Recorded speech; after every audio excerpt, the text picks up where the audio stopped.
Viaje al centro de la Tierra, de Jules Verne.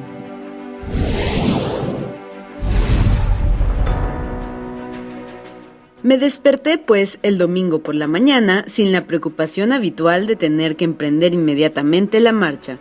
Y por más que esto ocurriese en el más profundo abismo, no dejaba de ser agradable. Por otra parte, ya estábamos habituados a esta existencia de trogloditas. Para nada me acordaba del sol, de la luna, de las estrellas, de los árboles, de las casas, de las ciudades, ni de ninguna de esas superfluidades terrestres que los seres que viven debajo del astro de la noche consideran de imprescindible necesidad.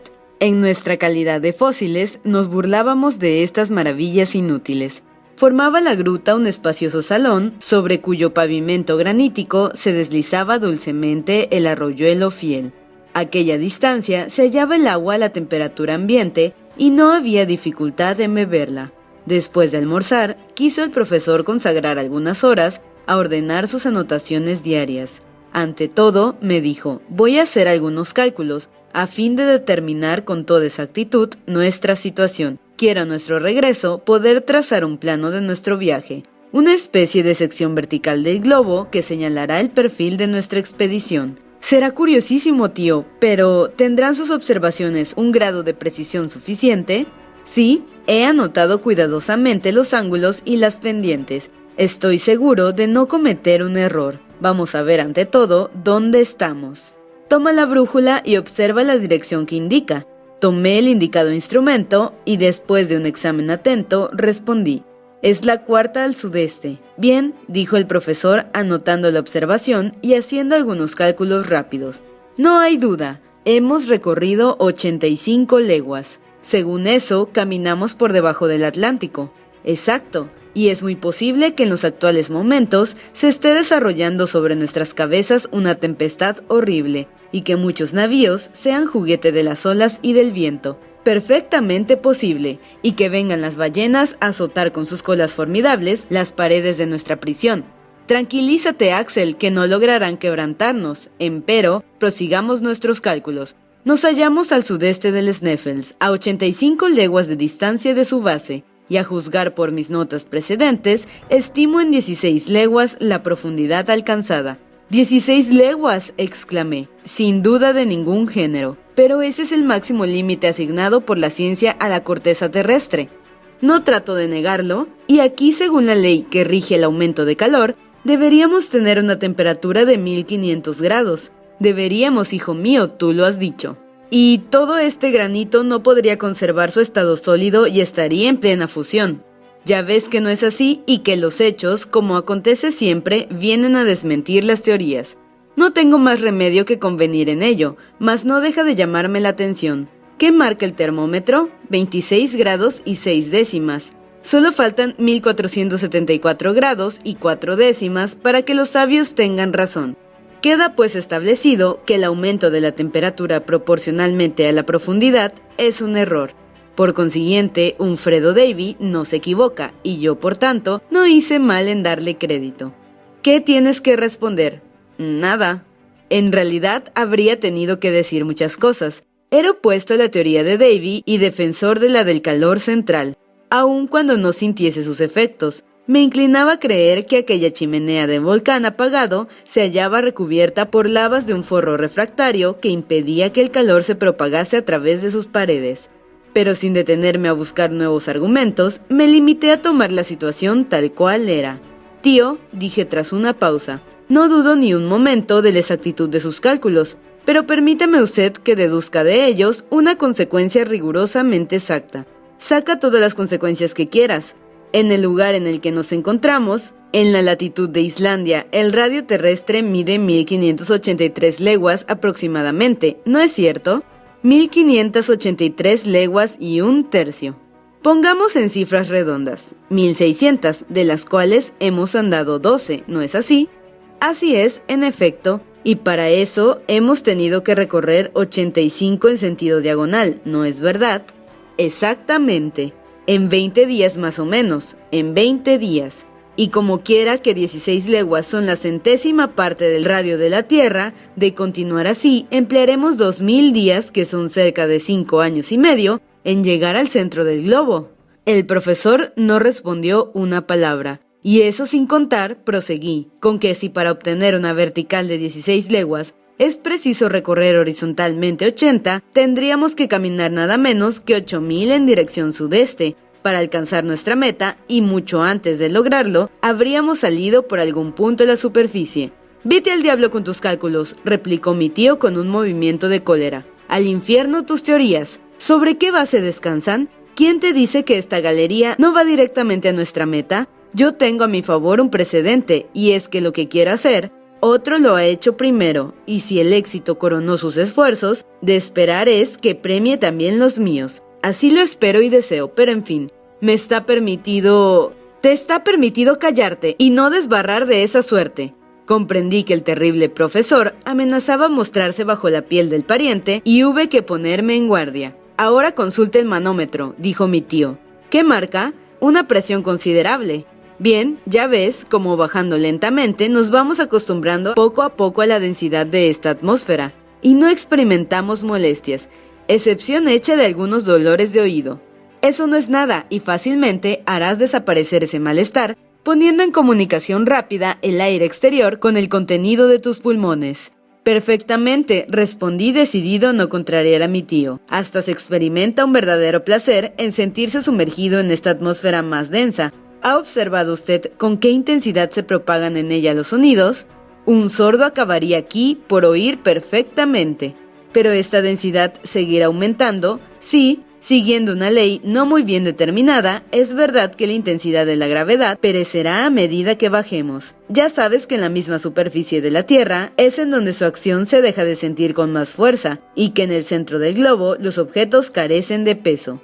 «Lo sé, pero dígame usted, ¿este aire no acabará por adquirir la densidad del agua?» «Sin duda, bajo una presión de 710 atmósferas. Y más abajo, esta densidad será mayor todavía. ¿Y cómo bajaremos entonces? Llenándonos de piedras los bolsillos. A fe, tío, que tiene usted respuesta para todo». No me atreví a avanzar más en el campo de la hipótesis, porque hubiera tropezado con alguna otra imposibilidad que habría hecho dar un salto al profesor.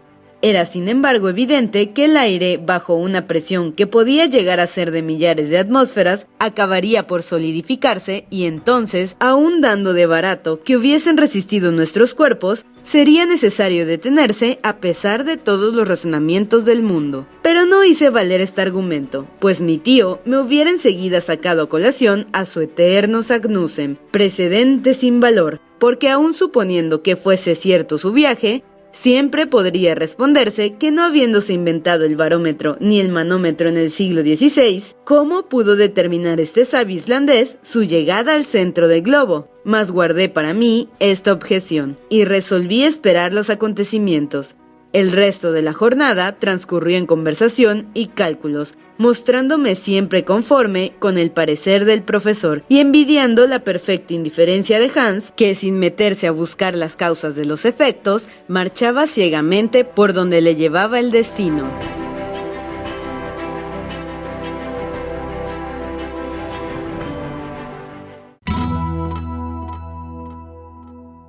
Preciso es confesar que hasta entonces todo había marchado bien, no existiendo el menor motivo de queja.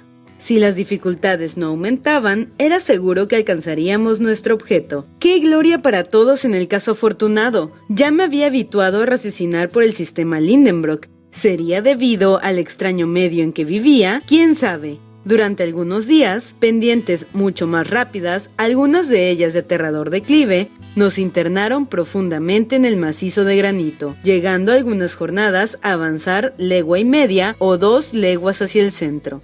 En algunas bajadas peligrosas, la destreza de Hans y su maravillosa sangre fría nos fueron de utilidad suma. El flemático islandés se sacrificaba con una indiferencia incomprensible, y gracias a él, franqueamos más de un paso difícil del cual no habríamos salido nosotros dos. Su mutismo aumentaba de un día en otro, y hasta creo que nos contagiaba a nosotros. Los objetos exteriores ejercen una acción real sobre el cerebro. El que se encierra entre 4 paredes acaba por perder la facultad de asociar las ideas y las palabras.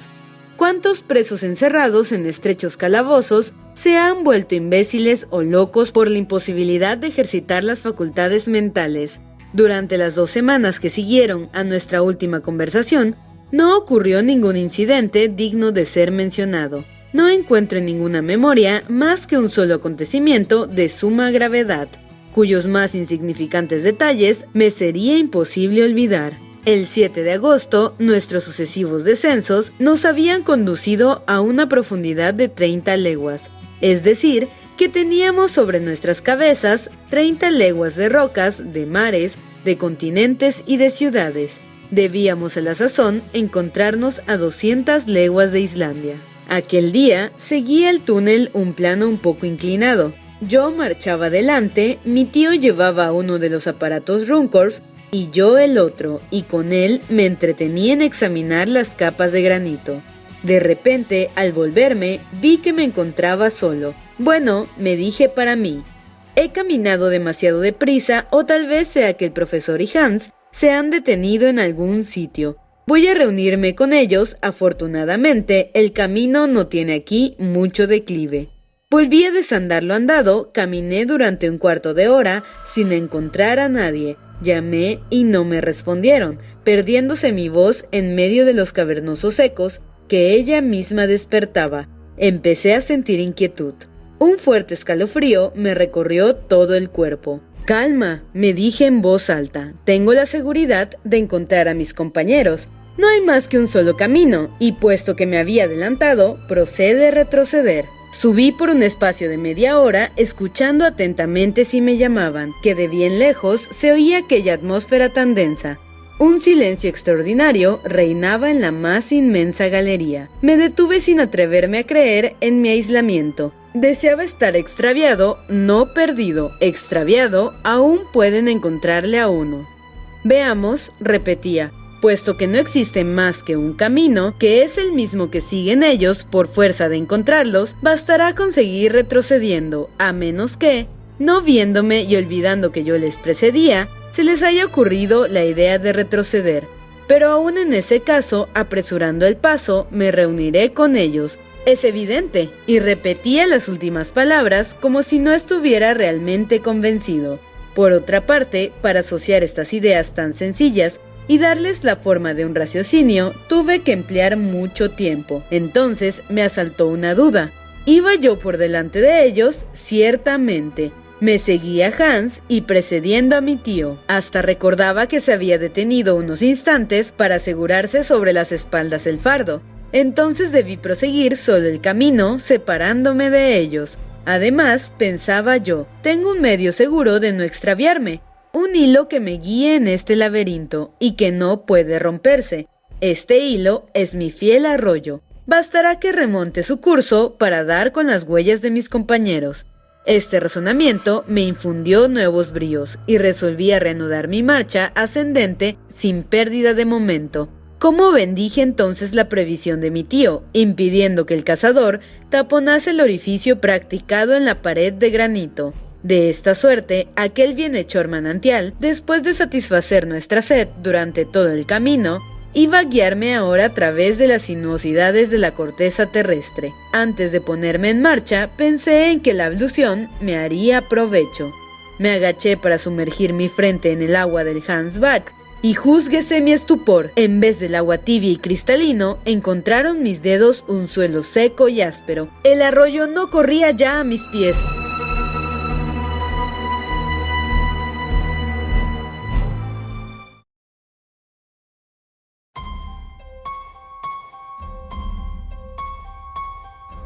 Imposible pintar mi desesperación. No hay palabras en ningún idioma del mundo para expresar mis sentimientos. Me hallaba enterrado vivo, con la perspectiva de morir de hambre y de sed.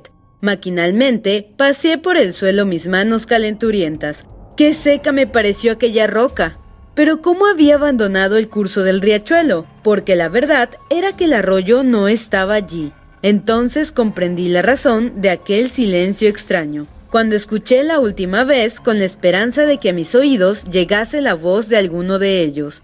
Al internarme por aquel falso camino, no había notado la ausencia del arroyuelo. Resultaba evidente que en un cierto momento el túnel se había bifurcado Y mientras el Hansbach, obedeciendo los caprichosos mandatos de otra pendiente, había proseguido su ruta hacia profundidades desconocidas, en unión de mis compañeros, yo me había internado solo en la galería en que me hallaba.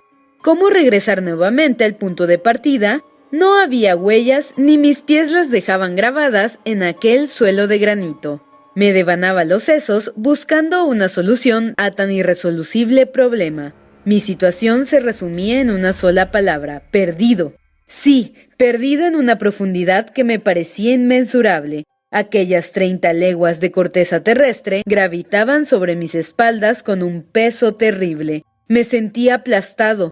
Traté de guiar mis ideas hacia las cosas de la tierra, pero apenas si pude conseguirlo. Hamburgo, la casa de la Königstrasse, mi pobre joven, todo aquel mundo bajo el cual me encontraba perdido, desfiló rápidamente por delante de mi imaginación enloquecida. En mi alucinación volví a ver los incidentes del viaje: la travesía del Atlántico, Islandia, el señor Fridriksson, el Sneffels. Pensé que si en mi situación aún conservaba una sombra de esperanza, sería signo evidente de locura, y que era preferible, por tanto, desesperar del todo.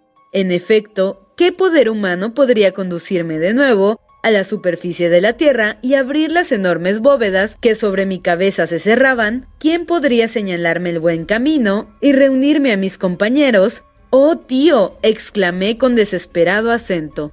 Esta fue la única palabra de reproche que se escapó de mis labios, porque comprendí que el pobre hombre debía padecer también buscándome sin descanso.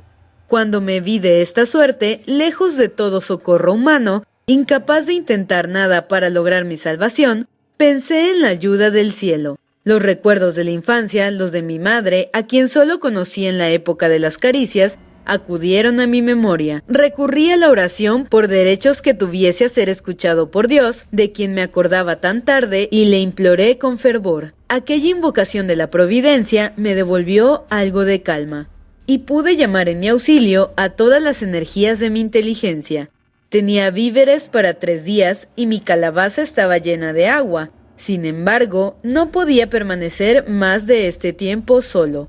Ahora se presentaba otro problema. Debía descender o subir. Subir sin duda alguna, subir sin descansar. De este modo, debía necesariamente llegar al punto donde me había separado del arroyo, a la funesta bifurcación. Una vez en aquel sitio, una vez que tropezase con las aguas del Hansbach, bien podía regresar a la cumbre del Sneffels.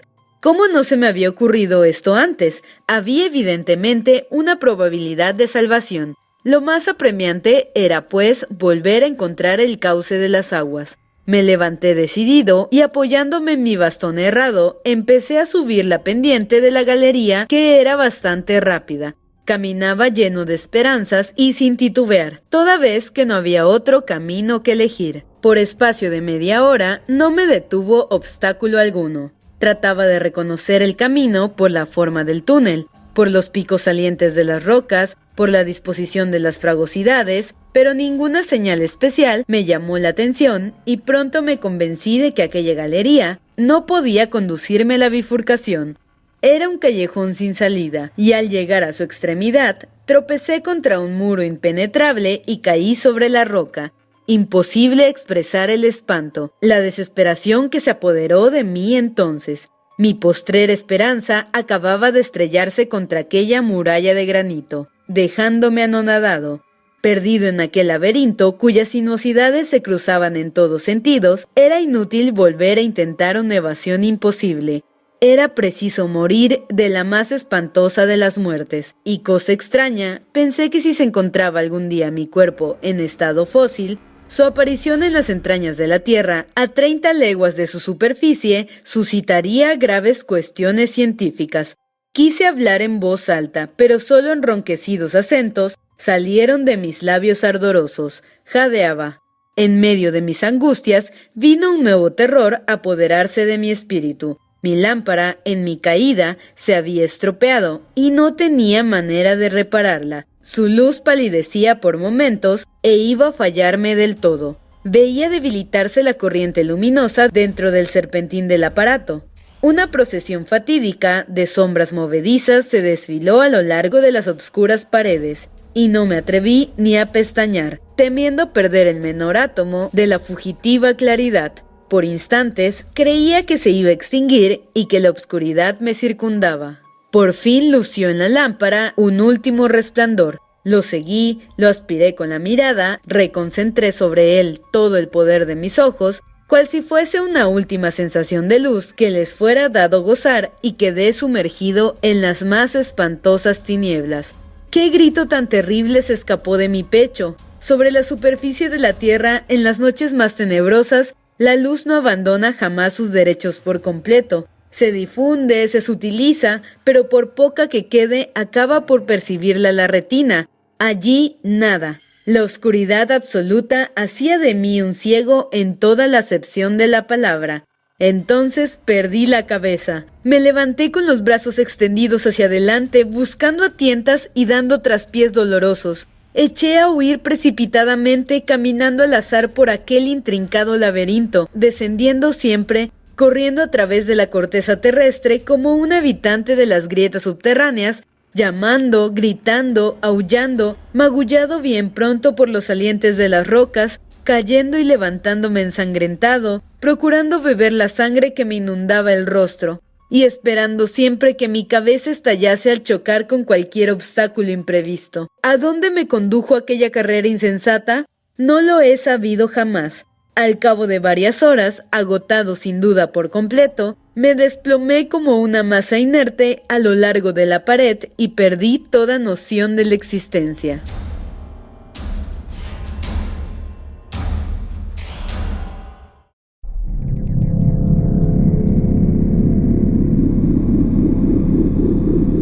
Cuando volví a la vida, mi rostro estaba mojado, pero mojado de lágrimas. No sabría decir cuánto duró este estado de insensibilidad, puesto que ya no tenía medio para darme cuenta del tiempo. Jamás soledad alguna fue semejante a la mía. Nunca hubo abandono tan completo. Desde el momento de mi caída había perdido gran cantidad de sangre. Me sentía inundado. ¡Ah! Cuánto lamenté no estar ya muerto y tener aún que pasar por este amargo trance. Sin ánimos para reflexionar, rechacé todas las ideas que acudían a mi cerebro y, vencido por el dolor, rodé hasta la pared opuesta. Sentía ya que me iba a desvanecer nuevamente y que el aniquilamiento supremo se me apoderaba cuando llegó hasta mí un violento ruido semejante al retumbar prolongado del trueno, y oí las ondas sonoras perderse poco a poco en las lejanas profundidades del abismo. ¿De dónde procedía aquel ruido? Sin duda de algún fenómeno que estaba verificándose en el seno del gran macizo terrestre, tal vez la explosión de un gas o la caída de algún poderoso sustentáculo del globo. Volví a escuchar, deseoso de cerciorarme de si se repetía aquel ruido. Pasó un cuarto de hora, era tan profundo el silencio que reinaba en el subterráneo que hasta los latidos de mi corazón oía. De repente, mi oído, que por casualidad apliqué a la pared, creyó sorprender palabras vagas, ininteligibles, remotas, que me hicieron estremecer. Es una alucinación, pensé yo, pero no. Escuchando con mayor atención, oí realmente un murmullo de voces, aunque mi debilidad no me permitiese entender lo que me decía. Hablaban, sin embargo no me cabía duda. Temí por un instante que las palabras de aquellos fuesen las mismas mías, devueltas por el eco. ¿Habría yo gritado sin saberlo? Cerré con fuerza los labios y apliqué nuevamente a la pared el oído. Sí, no cabe duda, hablan, murmuré. Avancé algunos pies más a lo largo de la pared y oí más distintamente. Llegué a oír palabras inciertas, incomprensibles, extrañas, que llegaban a mí como pronunciadas en voz baja, como cuchicheadas por decirlo así. Oí repetir varias veces la voz Foglogat con acento de dolor. ¿Quién la pronunciaba? Mi tío o Hans, sin duda alguna, pero evidentemente, si yo los oía, ellos también podrían oírme a mí. ¡Socorro!, grité con todas mis energías. ¡Socorro! Esperé en la sombra una respuesta, un grito, un suspiro, mas nada logré oír. Transcurrieron algunos minutos. Todo un mundo de ideas había germinado en mi mente. Pensé que mi voz debilitada no podría llegar hasta mis compañeros. porque son ellos, no hay duda, me decía. ¿Qué otros hombres habrían descendido a 30 leguas debajo de la superficie del globo?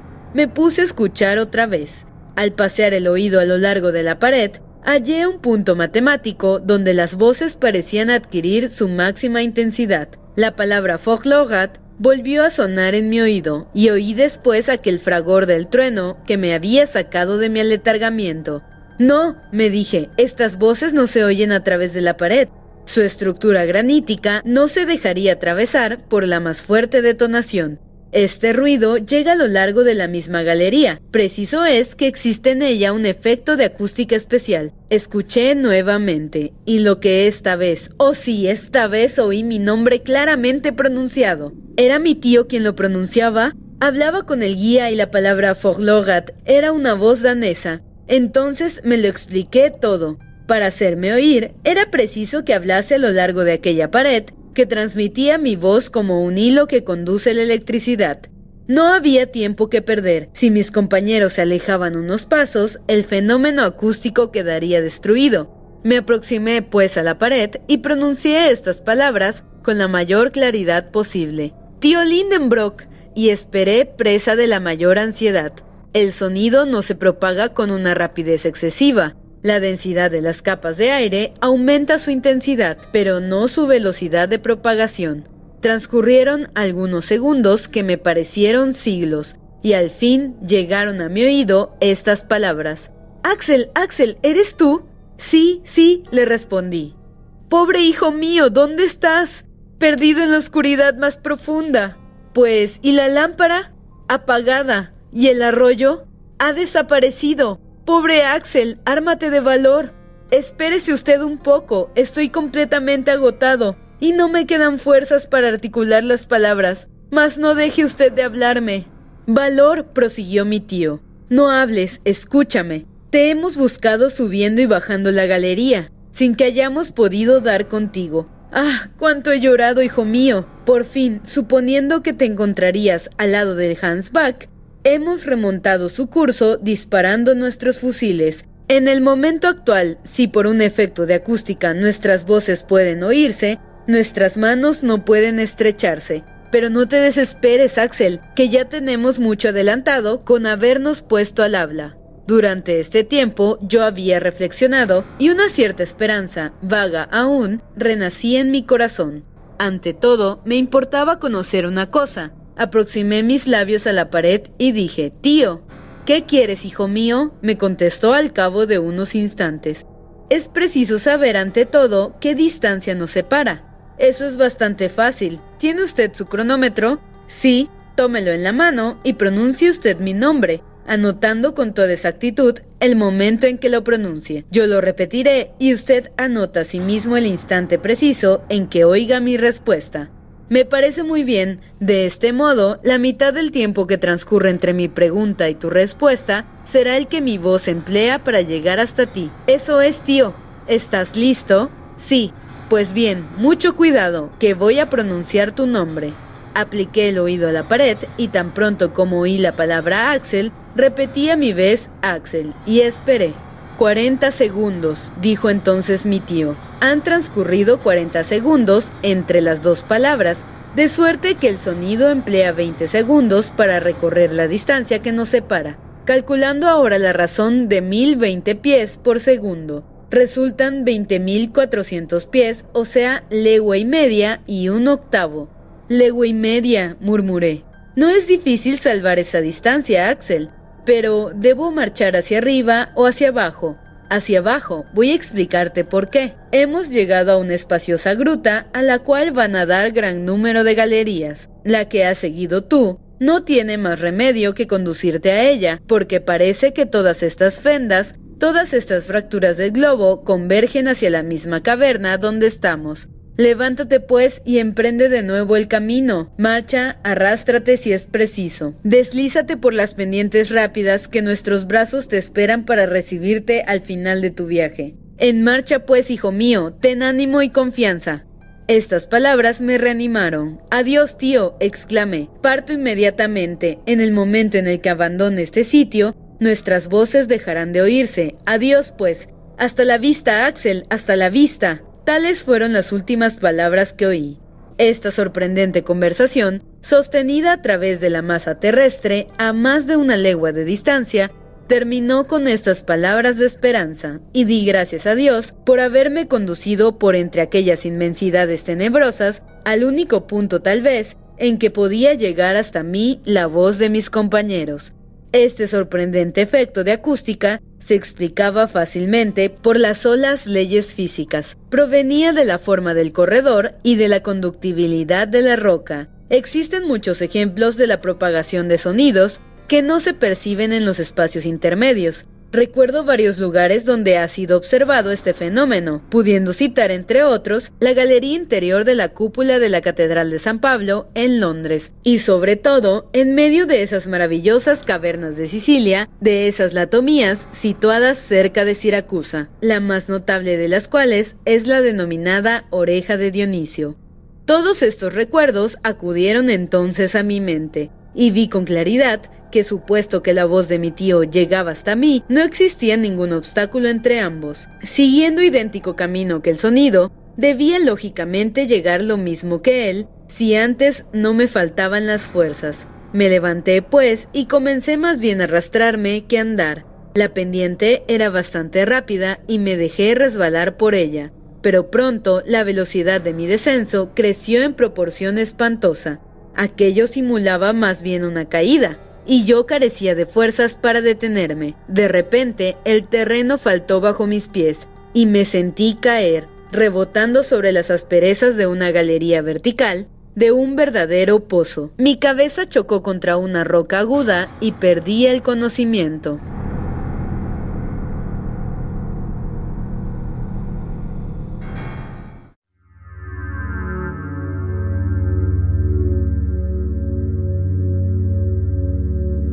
Cuando volví en mí, me encontré en una semiobscuridad, tendido sobre unas mantas. Mi tío velaba espiando sobre mi rostro un resto de mi existencia. A mi primer suspiro, me estrechó la mano. A mi primera mirada, lanzó un grito de júbilo. ¡Vive! ¡Vive!, exclamó. Sí, respondí con voz débil. ¡Hijo mío!, dijo abrazándome. ¡Te has salvado! Me conmovió vivamente el acento con que pronunció estas palabras, y aunque me impresionaron más los asiduos cuidados que hubo de prodigarme, era preciso llegar a tales trances para provocar en el profesor semejantes expansiones de afecto. En aquel momento llegó Hans, y al ver mi mano entre las de mi tío, me atreveré a afirmar que sus ojos delataron una viva satisfacción interior. «Gogdag», dijo. «Buenos días, Hans, buenos días», murmuré. «Y ahora, tío, dígame usted dónde nos encontramos en este momento». «Mañana, Axel, mañana. Hoy estás demasiado débil aún. Te he llenado la cabeza de compresas y no me conviene que se corran. Duerme pues, hijo mío, mañana lo sabrás todo. Pero dígame usted por lo menos qué día y qué hora tenemos». Son las 11 de la noche del domingo 9 de agosto, y no te permito que me interrogues de nuevo antes del día 10 de este mes. La verdad es que estaba muy débil, y mis ojos se cerraban involuntariamente. Necesitaba una noche de reposo, y convencido de ello, me adormecí pensando en que mi aislamiento había durado nada menos que 4 días. A la mañana siguiente, cuando me desperté, pasé alrededor la mirada. Mi lecho, formado con todas las mantas de que se disponía, se hallaba instalado en una gruta preciosa, ornamentada de magníficas estalagmitas, y cuyo suelo se hallaba recubierto de finísima arena. Reinaba en ella una semiobscuridad. A pesar de no haber ninguna lámpara ni antorcha encendida, penetraban sin embargo en la gruta, por una estrecha abertura, ciertos inexplicables fulgores procedentes del exterior. Oí además un murmullo indefinido y vago, semejante al que producen las olas al reventar en la playa, y a veces percibía también algo así como el silbido del viento. Me preguntaba a mí mismo si estaría bien despierto, si no soñaría aún, si mi cerebro percibiría sonidos puramente imaginarios, efecto de los golpes recibidos en la caída. Sin embargo, ni mis ojos ni mis oídos podían engañarse hasta tal extremo. Es un rayo de luz, pensé, que penetra por esta fenda de la roca. Tampoco cabe duda de que esos ruidos que escucho son efectivamente mugidos de las olas y silbidos de los vientos. ¿Se engañan mis sentidos o es que hemos regresado a la superficie de la Tierra? ¿Ha renunciado mi tío a su expedición o la ha terminado felizmente? Me devanaba los sesos pensando en todo esto cuando penetró mi tío. «Muy buenos días, Axel», me dijo alegremente. «Apostaría cualquier cosa a que te sientes bien». «Perfectamente», contesté incorporándome sobre mi duro lecho. «Así tenía que ocurrir, porque has dormido mucho, un sueño muy tranquilo. Hans y yo hemos velado alternativamente y hemos visto progresar tu curación de un modo bien sensible. Así es, efectivamente, me siento ya repuesto del todo. La prueba de ello es que sabré hacer los honores al almuerzo que tenga usted a bien servirme. Almorzarás, hijo mío, puesto que no tienes fiebre. Hans ha frotado tus heridas con no sé qué maravilloso ungüento cuyo secreto poseen los islandeses, y se han cicatrizado con una rapidez prodigiosa. Nuestro guía no tiene precio». Mientras hablaba, me iba presentando alimentos que yo devoraba, y entre tanto no cesaba de hacerle preguntas, a las que respondía con suma amabilidad. Supe entonces que mi providencial caída me había conducido a la extremidad de una galería casi perpendicular, y como había llegado en medio de un torrente de piedras, la menor de las cuales hubiera bastado para aplastarme, había que deducir que una parte del macizo se había deslizado conmigo. Este espantoso vehículo me transportó de esta suerte hasta los mismos brazos de mi tío, en los cuales caí ensangrentado y exánime. «En verdad que es asombroso que no te hayas matado 1000 veces», me dijo el profesor. «Pero por amor de Dios, no nos separemos más, pues nos expondríamos a no volvernos a ver nunca». «Que no nos separásemos más, pero ¿no había terminado ya el viaje?».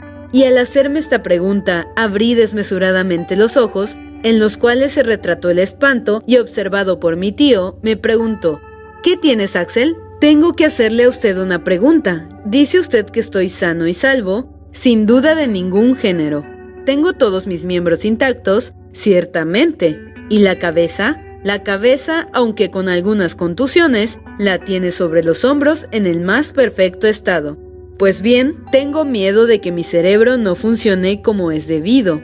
«¿Por qué? ¿No hemos vuelto a la superficie del globo?». «No, ciertamente». «Entonces necesariamente estoy loco, porque veo la luz del día y oigo el ruido del viento que sopla y del mar que revienta en la playa». «Si solo se trata de eso, ¿me lo explicará usted?».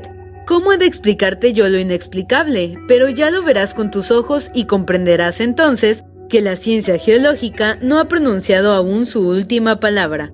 «Salgamos pues», exclamé levantándome bruscamente. «No, Axel, no. El aire libre podría perjudicarte». «¿El aire libre?». «Sí, hace demasiado viento y no quiero que te expongas de este modo». «Pero si le aseguro a usted que me encuentro perfectamente». «Un poco de paciencia, hijo mío. Una recaída podría retrasarnos mucho y no es cosa de perder tiempo, porque la travesía puede ser larga».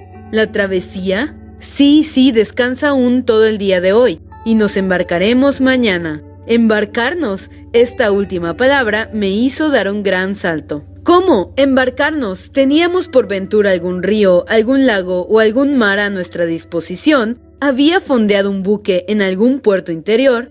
Mi curiosidad se excitó de una manera asombrosa. En vano trató mi tío de retenerme en el lecho. Cuando se convenció de que mi paciencia me sería más perjudicial que la satisfacción de mis deseos, se decidió a ceder. Me vestí rápidamente y para mayor precaución me envolví en una manta y salí de la gruta enseguida.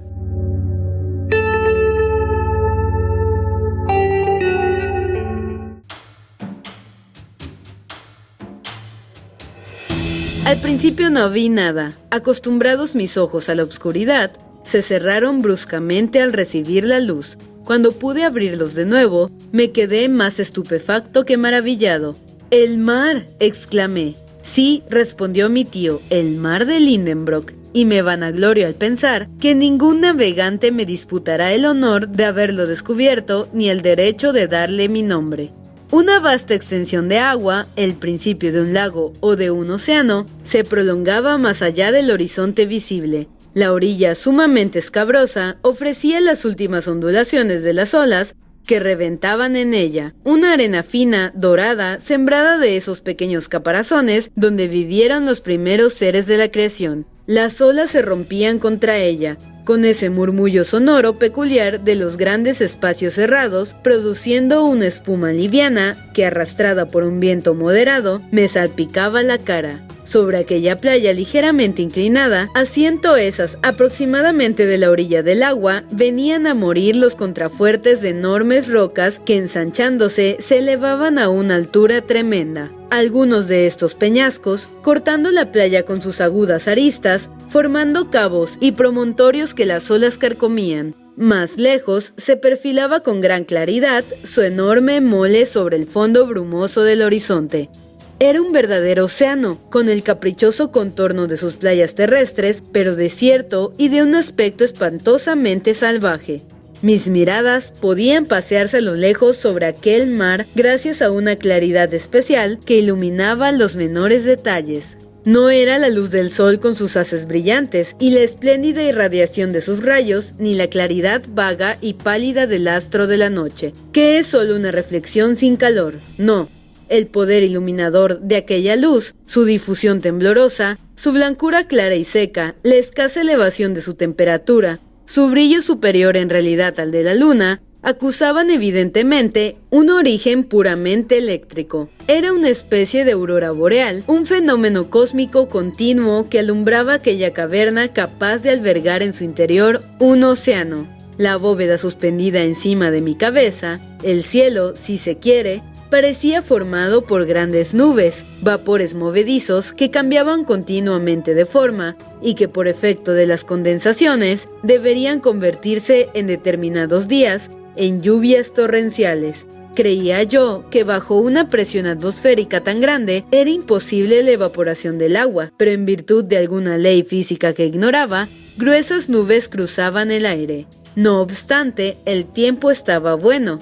Las corrientes eléctricas producían sorprendentemente juegos de luz sobre las nubes más elevadas. Se dibujaban vivas sombras en sus bóvedas inferiores y a menudo, entre dos masas separadas, se deslizaban hasta nosotros un rayo de luz de notable intensidad. Pero nada de aquello provenía del sol, puesto que su luz era fría. El efecto era triste y soberanamente melancólico. En vez de un cielo tachonado de estrellas, adivinaba por encima de aquellos nubarrones una bóveda de granito que me oprimía con su peso, y todo aquel espacio, por muy grande que fuese, no hubiera bastado para una evolución del menos ambicioso de todos los satélites. Entonces recordé aquella teoría de un capitán inglés que comparaba la Tierra con una vasta esfera hueca en el interior de la cual el aire se mantenía luminoso por efecto de su presión, mientras dos astros, Plutón y Proserpina, describían en ella sus misteriosas órbitas.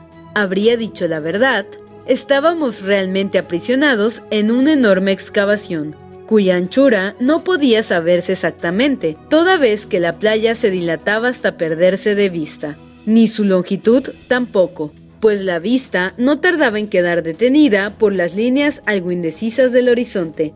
Por lo que respecta a su altura, debería ser de varias leguas. Donde se apoyaba esta bóveda sobre sus contrafuertes de granito, la vista no alcanzaba a verlo, pero había algunas nubes suspendidas en la atmósfera cuya elevación podía ser estimada en 2000 toesas, altitud superior a la de los vapores terrestres y debida, sin duda, a la considerable densidad del aire. La palabra caverna evidentemente no expresa bien mi pensamiento para describir este inmenso espacio. No tenía, por otra parte, noticia de ningún hecho geológico que pudiera explicar la existencia de semejante excavación. ¿Habría podido producirla el enfriamiento de la masa terrestre? Conocía perfectamente, por los relatos de los viajeros, ciertas cavernas célebres, pero ninguna de ellas tenía semejantes dimensiones. Si bien es cierto que la gruta de Guachara en Colombia, visitada por el señor Humboldt, no había revelado el secreto de su profundidad al sabio que la reconoció en una longitud de 2500 pies, no es verosímil que se extendiese mucho más allá. La inmensa caverna del Mammoth en Kentucky ofrecía proporciones gigantescas, toda vez que su bóveda se elevaba a 500 pies sobre un lago insoldable, y que algunos viajeros la recorrieron en una extensión de más de 10 leguas sin contarle el fin. Pero ¿qué eran estas cavidades comparadas con la que entonces admiraban mis ojos, con sus cielos de vapores, sus irradiaciones eléctricas y su vasto mar encerrado entre sus flancos? Mi imaginación se sentía anonadada ante aquella inmensidad. Yo contemplaba en silencio todas estas maravillas. Me faltaban las palabras para manifestar mis sensaciones. Creía hallarme transportado a algún planeta remoto, a Neptuno o a Urano por ejemplo, y que en él presenciaba fenómenos de los que mi naturaleza terrenal no tenía noción alguna. Mis nuevas sensaciones requerían palabras nuevas, y mi imaginación no me las suministraba.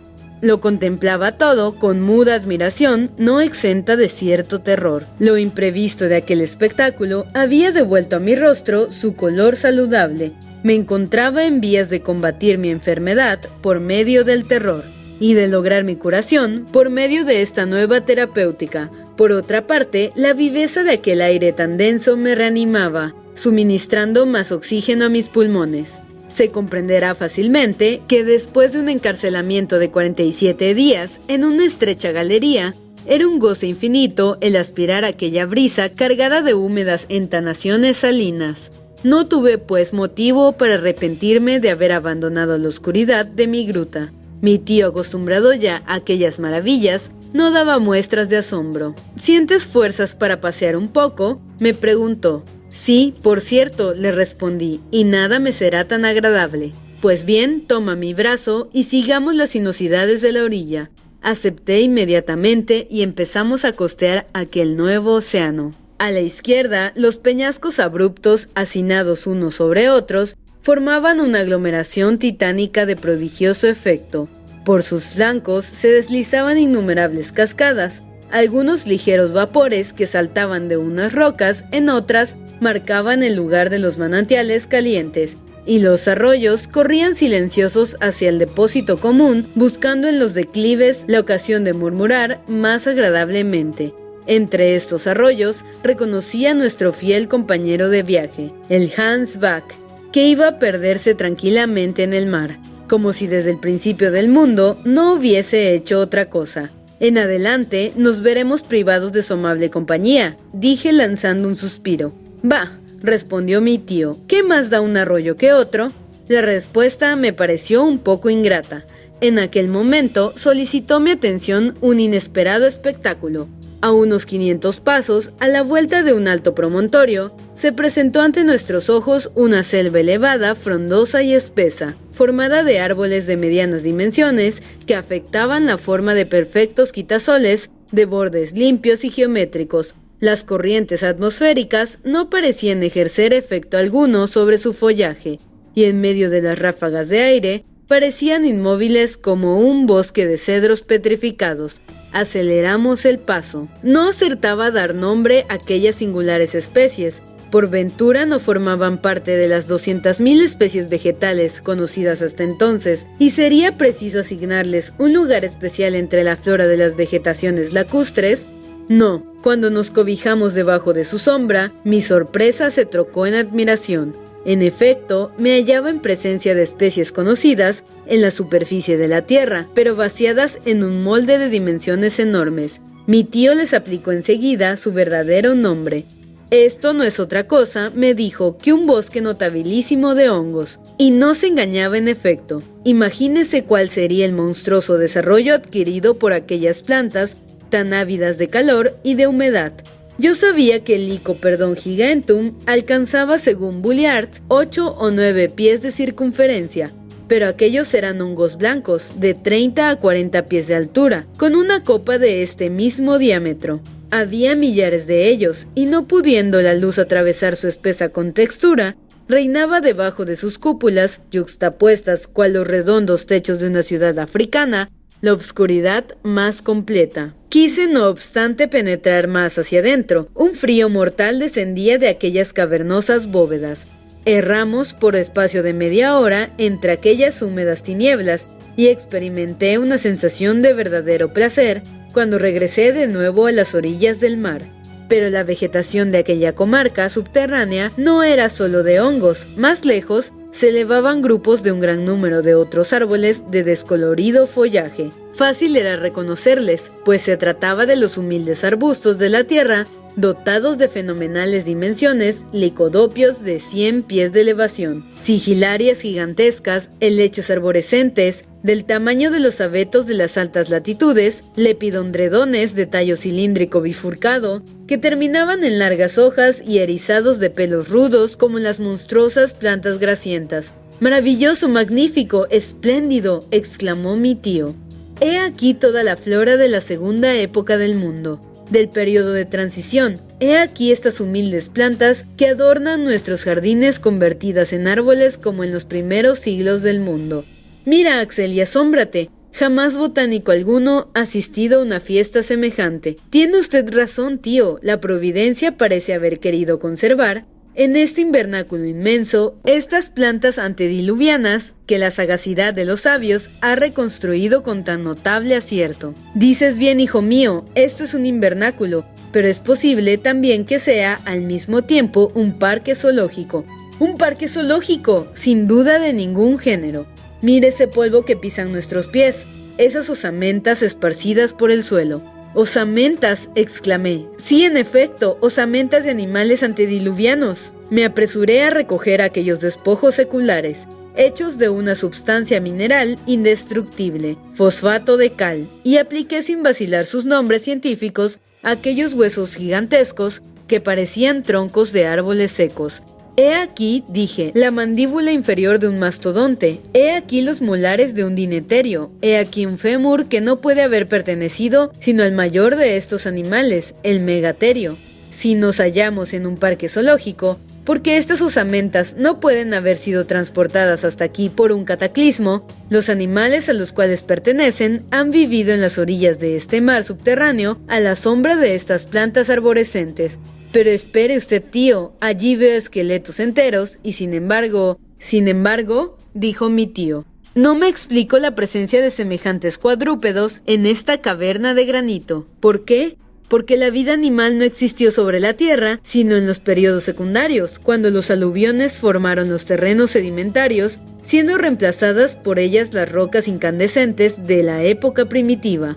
Pues bien, Axel, la respuesta a tu objeción no puede ser más sencilla. Este terreno es un terreno sedimentario. ¿Cómo? ¿A semejante profundidad bajo la superficie de la Tierra? Sin duda de ningún género. Este hecho se explica geológicamente. En determinada época, la Tierra solo estaba formada por una corteza elástica, sometida a movimientos alternativos hacia arriba y hacia abajo, en virtud de las leyes de atracción. Es probable que se produjesen ciertos hundimientos del suelo y que una parte de los terrenos sedimentarios fuese arrastrada hasta el fondo de los abismos súbitamente abiertos. Así debe ser, pero si en estas regiones subterráneas han vivido animales antediluvianos, ¿quién nos dice que algunos de estos monstruos no anden todavía errantes por estas selvas umbrosas o detrás de esas rocas escarpadas? Al concebir esta idea, escudriñé, no sin cierto pavor, los diversos puntos del horizonte, pero ningún ser viviente descubrí en aquellas playas desiertas. Me encontraba un poco fatigado y fui a sentarme entonces en la extremidad de un promontorio a cuyo pie las olas venían a estrellarse con estrépito. Desde allí mi mirada abarcaba toda aquella bahía, formada por una escotadura de la costa. En su fondo existía un pequeño puerto natural, formado por rocas piramidales, cuyas tranquilas aguas dormían al abrigo del viento, y en el cual hubiera podido hallar seguro asilo un bergantín y 2 o 3 goletas. Hasta me parecía que iba a presenciar la salida de algún buque con todo el aparejo desplegado y que lo iba a ver navegar a un largo empujado por la brisa del sur. Empero, esta ilusión se disipó rápidamente. Nosotros éramos los únicos seres vivientes de aquel mundo subterráneo.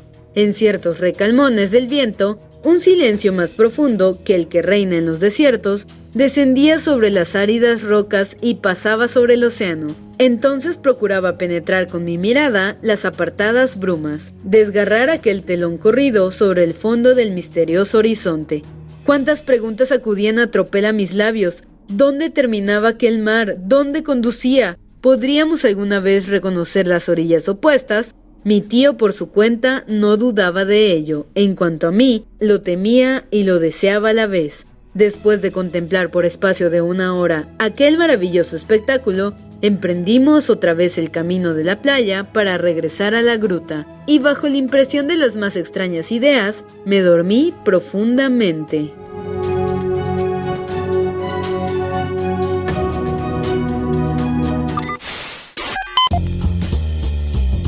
No